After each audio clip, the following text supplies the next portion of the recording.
തന്റെ വിജയം നിലമ്പൂരിലെ ജനങ്ങളുടെ വിജയമാണെന്നും കേരളത്തിലെ LDF ഭരണത്തിനെതിരെയുള്ള വിജയമാണെന്നും പ്രതികരിച്ച് ആര്യടൻ ഷൗക്കത്ത്. ഡീലിമിറ്റേഷന് ശേഷം ചോക്കാടും കാളികാവും ചാലിയാർ പഞ്ചായത്തും ഈ നിയോജകമണ്ഡലത്തിൽ നിന്ന് നഷ്ടപ്പെട്ടതിന് ശേഷം UDFിലെ ശക്തി കേന്ദ്രങ്ങളായ ഈ 3 പഞ്ചായത്തുകളും നഷ്ടപ്പെട്ടതിന് ശേഷം എൻ്റെ പിതാവിന് 2011 ലഭിച്ച ഭൂരിപക്ഷം 5000 ചില്ലാനം വോട്ട് 6000 വോട്ടോളമാണ് എൻ്റെ പിതാവിന് ഭൂരിപക്ഷം ലഭിച്ചത്.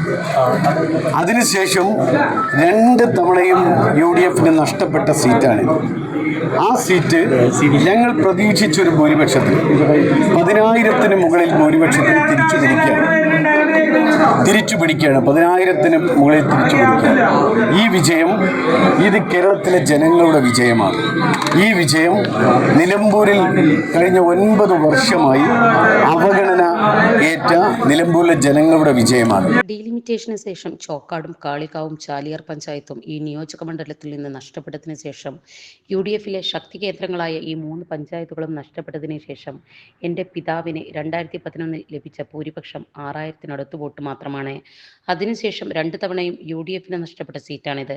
ആ സീറ്റ് ഞങ്ങൾ പ്രതീക്ഷിച്ച ഒരു ഭൂരിപക്ഷത്തിൽ 10,000-ന് മുകളിൽ ഭൂരിപക്ഷത്തിൽ തിരിച്ചു പിടിക്കുകയാണ്.